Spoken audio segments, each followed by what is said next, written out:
Well, obviously it's always good to win. It's good to win on the road. It's good to beat an FBS opponent. Hey, they'll be the first one to tell you we could have played better, but I've been doing this long enough. There's no ugly wins. But certainly had our moments. Glad to see the guys battle and certainly showed some signs of life. But to win an opener and, like I said, beat an FBS team, and it says a lot about the work they put in over the summer and the PRPs and what Coach Burke has done with them. So happy about that. Yeah, just coming in here, beating an FBS team, just your second year. Is that kind of a barometer of how far you've come? Yeah, I don't know. We really wouldn't make a big deal about it. We really didn't. We got to play Stanford in a couple weeks. It is who it is, and the schedule is what it is. So you got to line up and play. And I learned a long time ago with Jim Soker, don't worry about the decal on the helmet, just play.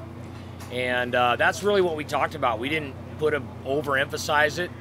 We know they have guys and a lot of good coaches on this staff, and so we just tried to get prepared as best we could and come down here and play our best. And I mean, we played well enough to win, but I think we still have some things we can work on. But yeah, it's good to start the season with a win. What about Alonzo? Boy, he did a nice job, huh? He's really a tough kid, and he can make people miss in space. And while he may not be the 100-meter champion, I mean, he's just a solid boxer. I mean, if this guy were in the Olympics, you know, you'd want to put your money on him. He's a real tough kid, real dependable playmaker. Made a lot of people miss in the hole, and just tough. I mean, I think good running backs get better as the game goes on, and he does that. What was that first half like, especially the first quarter and a half? Just every drive, you know, not even getting to 3 minutes, just up and down the field. Yeah, it was fun. And those people that have seen us play before, that's kind of how we can be. I don't like to be streaky. I mean, we'd love to finish up at times, but we try to go fast and push the tempo. And I think time of possession is the most overrated stat in football. We don't worry about that too much. Our defensive coordinator doesn't always like it. But yeah, it's fun. It's fun for the fans. It's fun for the guys. It's basketball on grass. What do you think kind of changed there in that second half with the offense? Well, obviously the safety for them, I think, stole a lot of momentum. Now, unfortunately, we couldn't convert. But I give our guys a lot of credit. They have the big play. They start getting a little momentum, and then we were able to answer.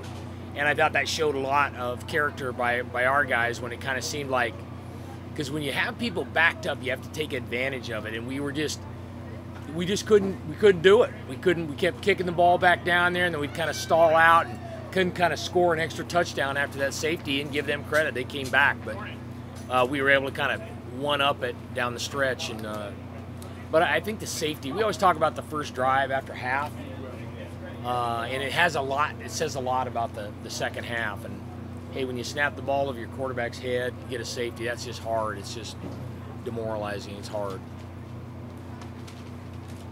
Any other questions? How big was that fumble there in the fourth quarter? Yeah, it was big. It was big. Yeah, we talk about that a ton, and we work on that a ton. And unfortunately, we had the tip ball, and they ran the ball almost down to the goal line in the first quarter. And but that is the best stat in football is turnovers. So, and they were driving a little bit. And we talk all the time about the red zone of just being good down there. And hey, you can do all you want out there. When you get down the red area, you got to take care of the football, and we were able to get a stop. It was big. Your thoughts on the D-line, front seven, just relentless with the pressure? Did a nice job. I thought Coach Tuck did a good job calling the game. We have a lot of guys that we trust and can play, so I think we were able to keep people fresh and roll guys in and out of there. But I thought Coach Tuck and Coach Houp, our D-line coach, did a nice job mixing up the defenses and the stunts and keeping them off balance a little bit, and our guys playing with a lot of speed. So yeah, that's a credit to them. Nevins, who got hurt for them, how is he? Who knows? He was moving his hands, he was moving his legs. Really felt bad for the kid. They were worried about his neck. Yeah, they're being very precautionary. Again, I have no idea what the whole prognosis is, and I hope he's okay. Pray he's all right. It's a tough deal. No one likes to see that, but he did have movement in his hands, and he moved his legs a little bit. So think they're just taking precautions, but I don't know. Thank you very much, Coach. Thanks, guys.